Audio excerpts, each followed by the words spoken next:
जय हिंद दोस्तों, A to Z live growing India में आपका स्वागत है। I hope you are doing well. आपने न्यूज आपने रिगार्डिंग नोटिफिकेशन आपने देखा लिया होगा, बीपीएससी के साइट पर अपलोड किया गया है कल के डेट में। Important notice regarding the date of the commencement of integrated 17th combined prelims preliminary आपका कम्पिटिटिव एग्जामिनेशन के लिए, जो कि 30 सितंबर का आपकी एग्जामिनेशन होने वाली थी, अब 17 नवंबर को संभव होगी। ये भी आपका संभावित बताया गया है, यानी प्रोबेबिलिटी के साथ है कि हो सकता है ये आपका डेट एक्सचेंज भी हो या फिर इंक्रीज भी हो सकता है। ये आप देख सकते हैं यहाँ पर क्या लिखा हुआ है, संभावित, यानी कि प्रोबेबिलिटी है। हमेशा जब भी यूपीएससी बीपीएससी या कोई भी देखेंगे तो भविष्य में कब क्या होगा कल के डेट में किसी को नहीं पता होता है, तो ये मे भी एक्सटेंड हो जाएगा। लेकिन अभी आप लोग के माइंडसेट में सिर्फ ये होना चाहिए कि मुझे प्रीलिम्स का डेट 17 को है, 17 नवंबर को दिया गया है। 30 सितंबर को था, इसी महीने के 30 सितंबर को, जो कि अभी 45 दिन आपको एक्स्ट्रा मिल रहा है, लगभग 45 से 47 दिन। उसका आपको यूज करना है। कंपटीशन नो डाउट्स बढ़ेंगे, सीटों की संख्या भी बढ़ने वाली है। सीटों की संख्या अगर बात करें, जो नोटिफिकेशन और आज के डेट में न्यूज पब्लिश किया गया था, इस तरह से आप देख सकते हैं 800 से अधिक आपको पदों पर होगी भर्ती। और ये पटना के देख सकते हैं, ये आपका जॉब्स में आया है। ये आपका बड़ी संवाददाता ने बिहार लोक सेवा आयोग बीपीएससी के एकीकृत आपका 70th में आपका संयुक्त प्रतियोगिता परीक्षा में 800 से अधिक पदों के लिए विज्ञापन जारी किया जाएगा। आयोग की ओर से कुछ विभागों के रिक्तियों का इंतजार किया जा रहा है। अब तक लगभग 800 रिक्तियां लगभग आपका अलग अलग विभागों से प्राप्त हो चुकी है। कुछ अन्य विभागों से रिक्तियां प्राप्त होने से उम्मीद की जा रही है कि अगर सभी विभागों से रिक्तियां अगर प्राप्त हो जाएगी तो संख्या 1000 से आसपास पहुंच जाएगी, यानी 1000 से या उससे अधिक भी होने की संभावना है। पिछले 2 सत्रों के अगर से अधिक रिक्तियों पर परीक्षा होने की संभावना है। 68 और 69 जो हुई थी, इसमें इतनी रिक्तियां नहीं थी, यानी वैकेंसी नहीं थी। इस बार ज़्यादा होने की संभावना है। एज लास्ट बार 67 में ज़्यादा सीटों की संख्या थी। अब इधर आयोग की ओर से अगर सोमवार को आपका 17वीं संयुक्त परीक्षा आपका प्रारंभिक प्रतियोगिता परीक्षा की तिथि बढ़ा दी गई है। आयोग से पूर्व में जारी कैलेंडर के अनुसार 30 सितंबर को परीक्षा की संभावित तिथि निर्धारित थी। अब नई संभावित तिथि 17 नवंबर को घोषित की गई है। एक सप्ताह के अंदर विज्ञापन जारी हो सकता है। तो आप लोग को जितने भी लोग हैं तैयारी में अपने तरफ से 100% लगा दीजिए, जी जान लगा दीजिए, या तो जाने दीजिए, वही सिचुएशन रहेगा, क्योंकि कंपटीशन बहुत ज़्यादा है, बहुत ज़्यादा होने वाली है। अब 17 नवंबर को होगी बीपीएससी की 70th की एकीकृत पीटी की एग्जामिनेशन। अब पहले जो 30 सितंबर को समाप्त थी रखी गई थी परीक्षा। अब महत्वपूर्ण बिंदुओं को हम बात करेंगे। वीडियो पर फर्स्ट टाइम है, लाइक करके सब्सक्राइब करके बेल घंटी दबा लीजिएगा।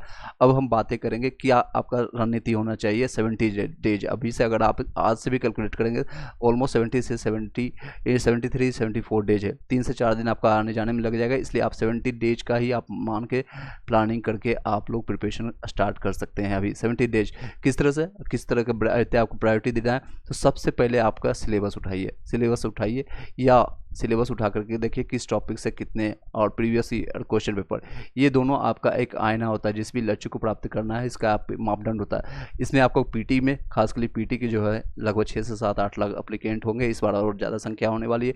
डीएसपी एसडीएम के पोस्ट होने के कारण जो प्रीवियस जो ऑलरेडी सिलेक्ट हो चुके हैं 67 में 66 में 65 के जितने भी सिलेक्टेड हो चुके हैं, उनके पास अपॉर्चुनिटी होगी तो डीएसपी एसपी के पोस्ट के लिए अप्लाई करेंगे। तो सबसे ज़्यादा कंपटीशन आपको नए अभ्यर्थी से ज़्यादा आपको पुराने अभ्यर्थी से ज़्यादा होगा। Old student old is gold कहा जाता है, और वो बस उनको करंट अफेयर्स देख करके आना होता है, बाकी उनके सारे कॉन्सेप्ट क्लियर होते हैं। एनसीईआरटी या फिर जो भी आपका जो हिस्ट्री हो, पॉलिटी हो, ज्योग्राफी हो, या साइंस की बात करें या मैथ रीजनिंग की बात करें, ऑलरेडी उनका क्लियर रहता है। सिर्फ वो ब्रशअप करेंगे, आपके साथ बैठक करें, यानी कि आपके साथ कंपटीशन में बैठेंगे। इसलिए इस बार कट ऑफ जो है, पिछली बार 91 गई थी जनरल का, इस बार संभवतः आप 10 नंबर ज़्यादा लेकर के चलेंगे। 100 कम से कम आप लेकर चलिए 100+।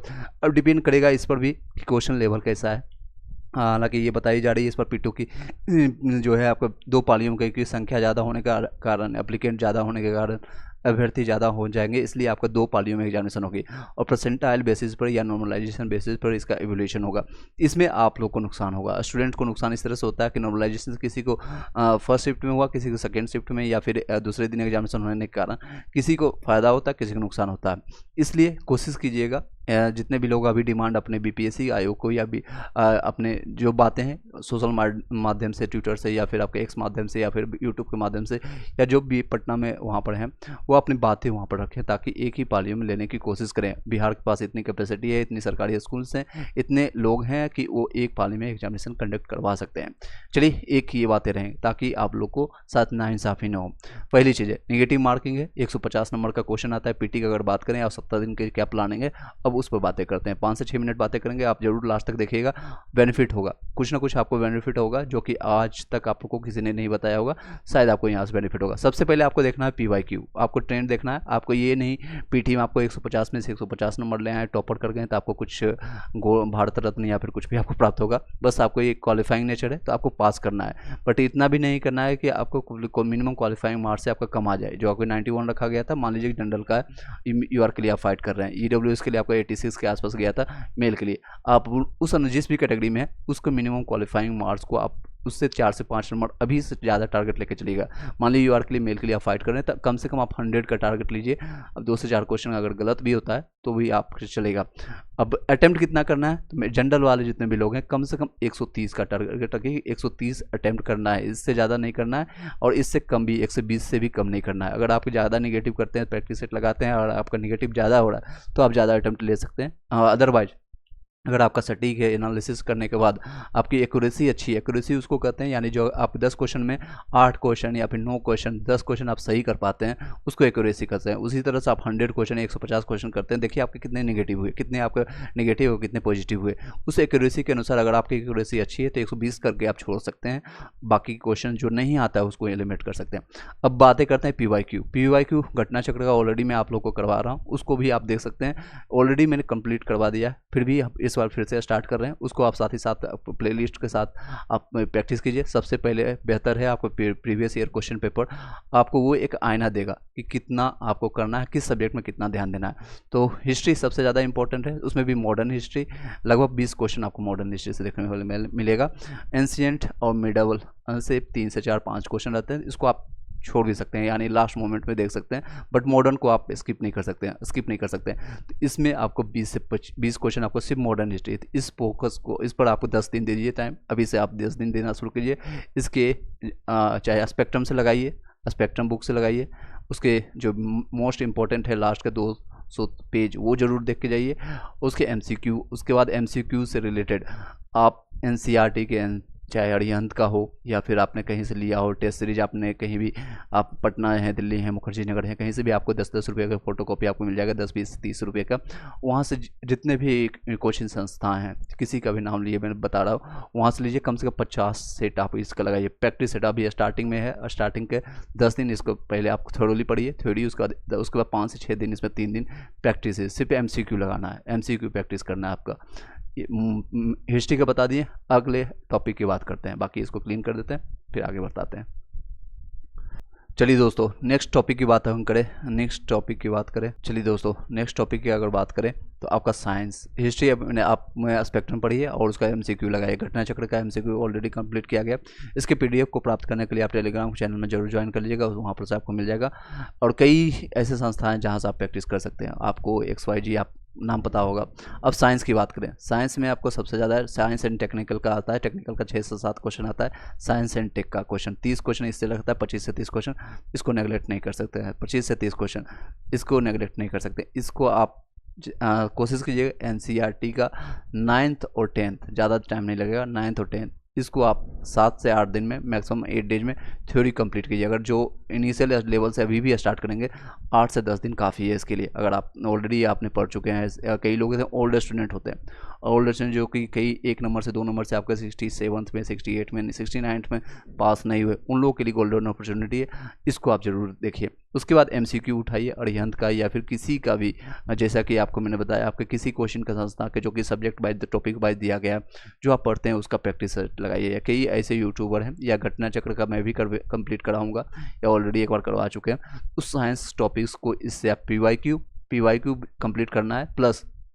PYQ प्लस घटना चक्र का या किसी का भी यूथ का आ गया है, घटना चक्र का, यूनिटेरिया का, और साथ ही साथ इसको प्रैक्टिस करना है। वर्तमान में जो अभी क्वेश्चन जो ट्रेंड है इसको करना है आपको। लगभग 30 नंबर का उधर आपका हिस्ट्री का एंशिएंट के साथ लेंगे, 20 नंबर यहाँ पर हो गया, और यहाँ से अगर 3 से 4 क्वेश्चन गलत भी होता है तो भी आपका 40 प्लस आपका नंबर बढ़ जाएगा 2 सब्जेक्ट से। बातें करते हैं नेक्स्ट टॉपिक की। नेक्स्ट सब्जेक्ट की आपका है वो आपका करंट अफेयर्स, सबसे ज़्यादा गेम चेंजर रहता है और सबसे ज़्यादा क्वेश्चन यहीं से आता है। 30 से 35 क्वेश्चन आते हैं, 30 से 35 क्वेश्चन आपका, 30 से 35 क्वेश्चन यहाँ से आते हैं करंट अफेयर्स का।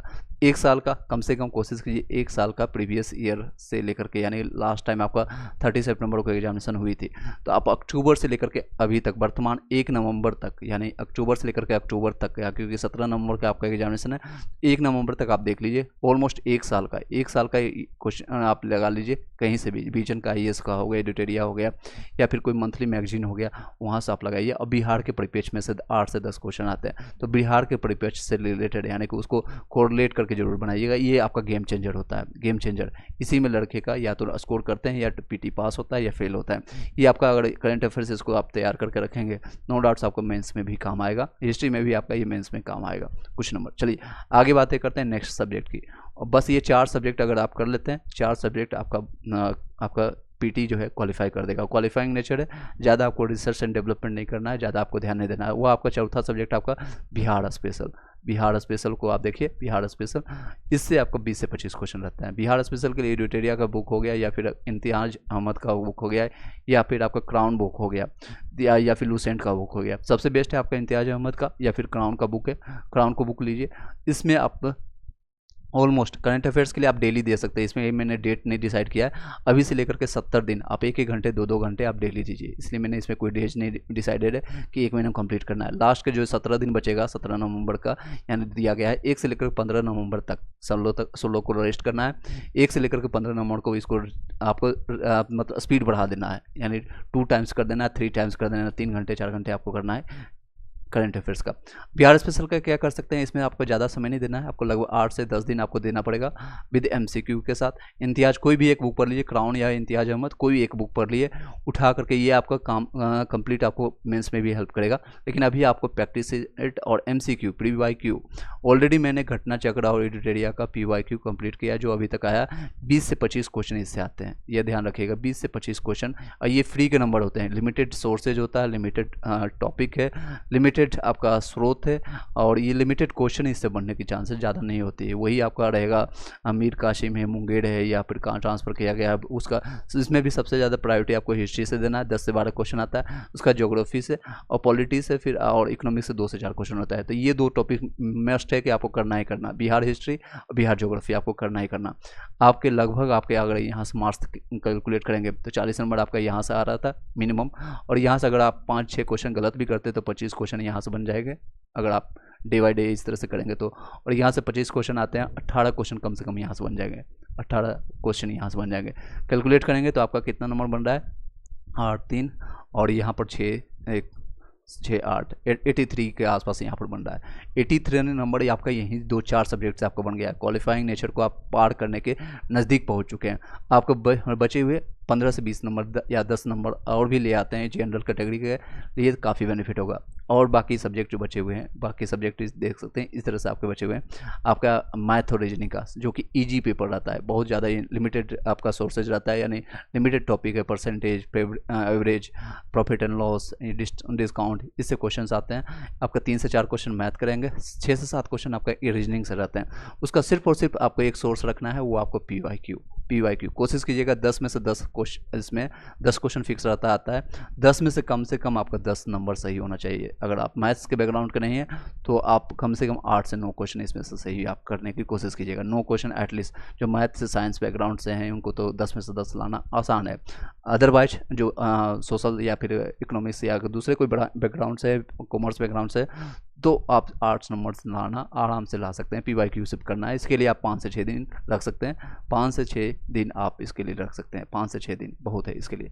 अब नेक्स्ट टॉपिक की बात करें, वो आपका पॉलिटी, यहीं पर आपको क्लीन कर देते हैं। डे बाय डे आपको यहाँ से डेट सबसे डिसाइडेड हो गया, यानी 1 तारीख से लेकर के, अगर आप आज से भी डिसाइड करेंगे, कल के डेट से भी 4 से लेकर के 12 तक, 4 से लेकर के 14 तक आपका हिस्ट्री पढ़ लीजिए, 14 सितंबर तक। उसके बाद 14 से लेकर के 15 ले लीजिए, 15 से लेकर के 15 सितंबर से लेकर के लगभग 10 से 12 दिन आपका लगभग 26 तक आप रख लीजिए। एक 20 दिन बीच में आपको रिवीजन करना है सारा कुछ आप जो पढ़े हैं।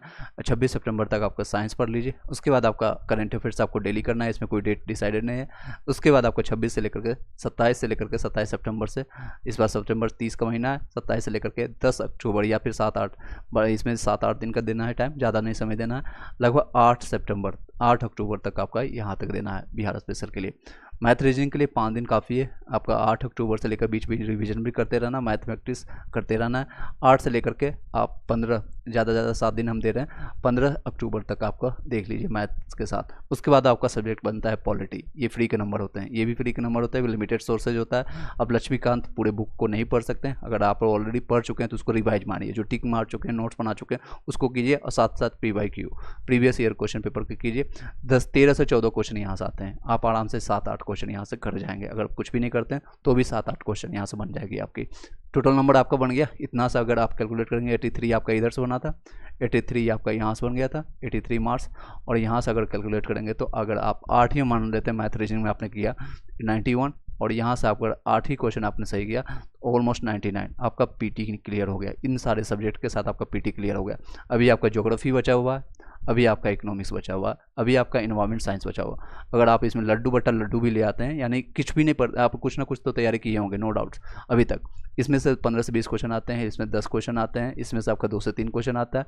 अगर आप 50% या 20% भी यहाँ से आप करके चले जाते हैं जो सही आता है, तो भी आपका PT निकल जाएगा। बाकी सब्जेक्ट पर आप ध्यान दीजिए, फिर इसको दोबारा रिपीट कर दीजिएगा। आपका 15 अक्टूबर तक आपका रिवीजन हो गया, फिर से वो आपको रिपीट करना है। अक्टूबर के बाद फिर से आपको क्या करना है, फिर से हिस्ट्री आपको रिपीट करना है जो आपने पढ़ा है, नोट्स बनाया। फिर से आपको साइंस को फिर आप स्पीड करना है, फिर आपको बिहार स्पेशल करना है, फिर आपका करंट अफेयर्स आपको डेली करना है। उसके बाद आपको मैथ रीजनिंग, और फिर आपको पॉलिटी, फिर ज्योग्राफी बिहार के परिप्रेक्ष्य में और इंडिया के परिप्रेक्ष्य में भी आप देख सकते हैं। इकोनॉमिक्स छोड़ना नहीं, किसी सब्जेक्ट को नहीं बोलना कि कोई भी डिफाइंड नहीं है कि BPSC और या UPSC का कोई डिफाइंड होता है, इस टॉपिक को छोड़ करके चले जाएंगे।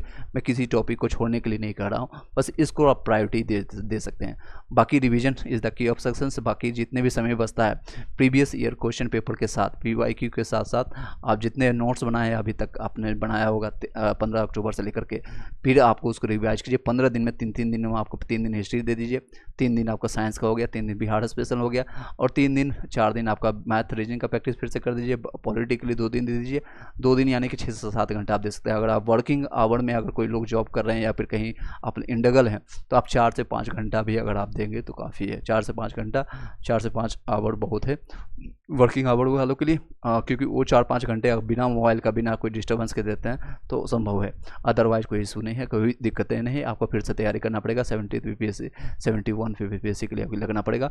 मेंस का डिले होगा तो मेंस के लिए जो लोग ऑलरेडी प्रिपरेशन है उनका लग रहा है कि मेरे पास कॉन्फिडेंस है, 99% चांसेज है कि मेरा PT हो जाएगा, क्योंकि सबसे ज़्यादा कटअप आपका PT में ही जाएगा। कटअप की जो है 2% लोगों का मात्र सिलेक्शन होता है, इसमें सिलेक्शन रेशियो बहुत कम है, तो इसलिए आप अपना रिस्क नहीं लीजिए। अगर मेंस के आपको कॉन्फिडेंस है, आपके पास विश्वास है, तो प्रैक्टिस कीजिए। सप्ताह में आप 1 से 2 दिन आप प्रैक्टिस करते रहिए, अभी से लेकर के कुछ दिनों तक, जब तक नोटिफिकेशन नहीं आता ऑफिशियली, जब तक नोटिफिकेशन BPSC के साइट पर ऑफिशियली जारी नहीं किया जाता है, तब तक आप प्रैक्टिस कीजिए। अदरवाइज मैं सिर्फ कहूँगा MCQ लगाइए, कम से कम 10 से 15 हज़ार क्वेश्चन पेपर, 10 से 15 हज़ार क्वेश्चन पेपर डिफरेंट सोर्सेज से, चाहे NCERT का हो या फिर कितने भी कोचिंग संस्था हो, उसको आप लगाइए 3 से 4 बार। और जितने भी सेट आप लगाएंगे उसको 3 से 4 बार रिवीजन जरूर करना है। इतना रखना है कि 3 से 4 बार रिवीजन होगा तो ही हम उसको बाई करेंगे, खरीदेंगे, चाहे जहाँ से भी आपने उसका सोर्सेज लिया है। आई होप कि क्लियर हो पाएगा, आप लोग को कुछ इन्फॉर्मेशन मिल गया। ये PT से संबंधित आपको इन्फॉर्मेशन था। मेंस के लिए अगर आपको कोई हेल्प चाहिए तो ज़रूर आप मैसेज कीजिएगा, उसके संबंधित आपको नेक्स्ट वीडियो में हम आपको बता देंगे। मेंस एक अलग सोर्सेज रहेगा, क्या सब्जेक्ट को छोड़ना है, क्या बताना है, उसके बारे में। फिर इंटरव्यू के लिए जो लोग 69th में जिनका मेंस का रिजल्ट आ चुका है और क्लियर हो चुका है, उन लोगों के लिए ऑल द बेस्ट। इंटरव्यू कर जल्दी ही आपको प्रक्रिया जारी कर दिया जाएगा। आप लोग मॉक टेस्ट लगाइए, मॉक इंटरव्यू मतलब mock test actually mock interview लगाइए, जहाँ भी कोचिंग संस्था में फ्री ऑफ कॉस्ट कई जगह संस्था में आपको बेनिफिट मिल रहा होगा, वहाँ से जा करके अपने आप को ब्रशअप कीजिए। नेक्स्ट वीडियो बनाएंगे हम आपको मेंस से संबंधित। Thank you so much, have a nice day and all the best.